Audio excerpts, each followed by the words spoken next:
വയനാട് ദുരന്തത്തിന് ശേഷം നമ്മൾ സമൂഹ മാധ്യമങ്ങളിലൂടെയൊക്കെ ഒരുപാട് കുറിപ്പുകൾ കാണാറുണ്ട്. അച്ഛനമ്മമാർ നഷ്ടപ്പെട്ട മക്കളെ ഏറ്റെടുക്കാമെന്ന് പറഞ്ഞും അതുപോലെ അമ്മമാർ നഷ്ടപ്പെട്ട കുഞ്ഞുങ്ങൾക്ക് മുലപ്പാൽ നൽകാമെന്നും ഒക്കെ പറഞ്ഞ് ഒരുപാട് പേരാണ് മുന്നോട്ട് വന്നത്.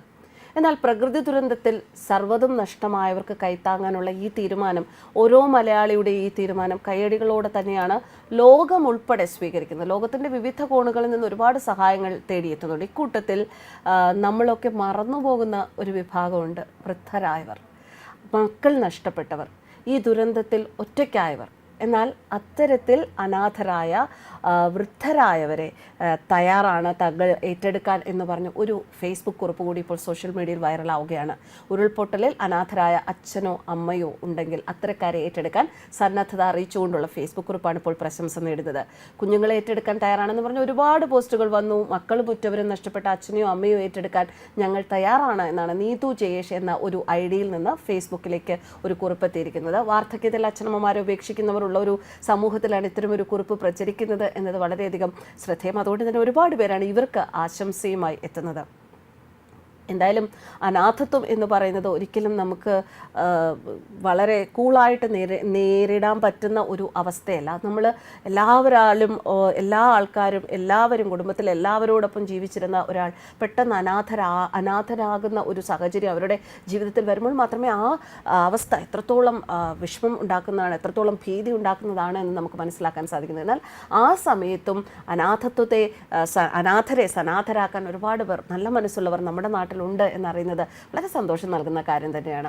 എല്ലാം നഷ്ടമായ വയനാട്ടിലെ ജനങ്ങൾക്ക് കേരളം ഒന്നാകെ താങ്ങും തണലുമാകുന്ന കാഴ്ചയാണ് നമുക്കിപ്പോൾ എല്ലായിടത്തും കാണാൻ സാധിക്കുന്നത്. വയനാടിന് സഹായഹസ്തവുമായി ഒരുപാട് പേര് എത്തുന്നു. അക്കൂട്ടത്തിൽ ഏറെ ശ്രദ്ധ തേടിയ ഒന്നായിരുന്നു ഇടുക്കി സ്വദേശി സജിൻ്റെ കുറിപ്പ്. ഒരുപക്ഷെ ഇടുക്കി സ്വദേശി സജിൻ തന്നെയായിരിക്കും ആദ്യം ഇത്തരത്തിലൊരു സഹായിക്കാം എന്ന് പറഞ്ഞ് മുന്നോട്ട് വന്നവരിൽ ഒരാൾ. അദ്ദേഹം തന്നെയായിരിക്കും. ചെറിയ കുട്ടികൾക്ക് മുലപ്പാൽ ആവശ്യമുണ്ടെങ്കിൽ അറിയിക്കണം, തൻ്റെ ഭാര്യ തയ്യാറാണ് എന്നായിരുന്നു സജിൻ സമൂഹ മാധ്യമത്തിലൂടെ അറിയിച്ചത്. തുടർന്ന് ഉടൻ തന്നെ അവർ വയനാട്ടിലെ ദുരിതാശ്വാസ ക്യാമ്പിലെത്തി സഹായം നൽകുകയും ചെയ്തു. ഇപ്പോൾ അവർ വയനാട്ടിലേക്ക് മടങ്ങുകയാണ്. ആർക്കെങ്കിലും ആവശ്യമുണ്ടെങ്കിൽ എപ്പോൾ വേണമെങ്കിലും വിളിക്കാം എന്ന ഉറപ്പോടുകൂടി തന്നെയാണ് അവർ ഇപ്പോൾ ചുരം ഇറങ്ങുന്നത്. പക്ഷേ ഞങ്ങൾ കാരണം ആർക്കെങ്കിലും എന്തെങ്കിലും ഒരു ചെറിയൊരു സഹായമെങ്കിലും ആയല്ലോ എന്ന ഒരു സന്തോഷത്തോടെയാണ് ഞങ്ങളിപ്പോൾ മടങ്ങുന്നത്. കുറ്റപ്പെടുത്താൻ ഒരുപാട് ആൾക്കാരുണ്ടായിരുന്നു. അങ്ങനെ വന്നപ്പോഴും അവിടെ നിന്ന് പോകുന്ന ദിവസം മുതൽ കുടുംബത്തിലെ ഒരു അംഗത്തെ പോലെ ഞങ്ങളെ സ്നേഹിച്ച ഒരുപാട് പേരുണ്ട്. അവരോടൊക്കെ ഹൃദയം നിറഞ്ഞ് നന്ദി അറിയിക്കുന്നു എന്നാണ് സജിൻ പറയുന്നത്. ആർക്കെങ്കിലും ആവശ്യമുണ്ടെങ്കിൽ എപ്പോൾ വേണമെങ്കിലും വിളിക്കാം എന്നാണ് സമൂഹ മാധ്യമത്തിൽ സജിൻ ഏറ്റവും ഒടുവിൽ കുറിച്ചിരിക്കുന്ന ഈ കുറിപ്പിലൂടെ അറിയിച്ചിരിക്കുന്നത്. എന്തായാലും അവരെയും കുറ്റപ്പെടുത്തുന്ന ഒരുപാട് പേരുണ്ടായിരുന്നു. ആ പെൺകുട്ടിയെ വേദനിപ്പിക്കുന്ന ഒരുപാട് പേരുണ്ടായിരുന്നു. അതൊക്കെ അവിടെ നിൽക്കട്ടെ. അതെല്ലാം ഒരു വിഷയം നടക്കുമ്പോൾ അതിൻ്റെ ഒരു ഭാഗമായി മാത്രം കാണുക. എന്തായാലും ഇവരെയൊക്കെ കണ്ടപ്പോൾ, ഈ ദുരന്തഭൂമിയിൽ കഷ്ടപ്പെടുന്നവരെ കണ്ടപ്പോൾ കണ്ണു നിറഞ്ഞു. അവരെയൊക്കെ വെച്ച് നോക്കുമ്പോൾ നമ്മളൊക്കെ സ്വർഗത്തിലാണ്.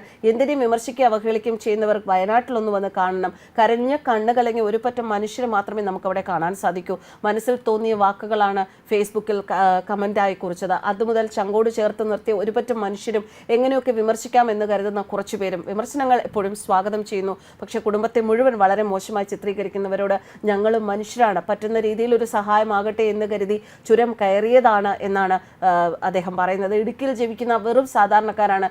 ഇനിയും കുഞ്ഞുമക്കളെ അധിക്ഷേപങ്ങൾ ഇറക്കി ബുദ്ധിമുട്ടിക്കരുത് എന്നും സജിൻ സമൂഹ മാധ്യമത്തിൽ പങ്കുവച്ച കുറിപ്പിൽ വ്യക്തമാക്കുന്നുണ്ട്. ശരിക്കും നമ്മുടെ സമൂഹത്തിൽ എപ്പോഴും നടക്കുന്ന ഒരു കാര്യം, ഒരാൾ ഒരു കാര്യം ചെയ്താൽ അത് നല്ലതാണോ ചീത്തയാണോ, അല്ലെങ്കിൽ അത് അവരുടെ മാത്രം കാര്യം, അവരുടെ മാത്രം തീരുമാനം എന്ന് കരുതി അതിനെ ഉപേക്ഷിക്കാതെ അതിൻ്റെ മീതെ അഭിപ്രായം പറയുന്നവരാണ് നമ്മളെല്ലാവരും അങ്ങനെ തന്നെയാണ്. ആ ചിന്താഗതിയിൽ നിന്നാണ് നാം മാറേണ്ടത്. ചില തീരുമാനങ്ങൾ അത് അവരവരുടെ വ്യക്തിപരമായ തീരുമാനങ്ങളാണ്. ആ തീരുമാനത്തെ നിങ്ങൾക്ക് സ്വാഗതം ചെയ്യാൻ സാധിക്കില്ലെങ്കിൽ വിമർശിക്കുകയും കുറ്റപ്പെടുത്തുകയും അവരെ വേദനിപ്പിക്കുകയും ചെയ്യാതിരിക്കുക എന്നത് മാത്രമാണ് പറയാനുള്ളത്. മറ്റൊരാളെ ഉപദ്രവിക്കാത്ത എന്ത് കാര്യവും ഈ ഭൂമിയിൽ നല്ലത് തന്നെയാണ് എന്ന് മനസ്സിലാക്കുക. അങ്ങനെ മനസ്സിലാക്കുന്നിടത്താണ് നമുക്ക് എല്ലാ മനുഷ്യരും ഒരുപോലെ കാണാനും സാധിക്കുക. ന്യൂസ് ഡെസ്ക് കർമ്മ ന്യൂസ്.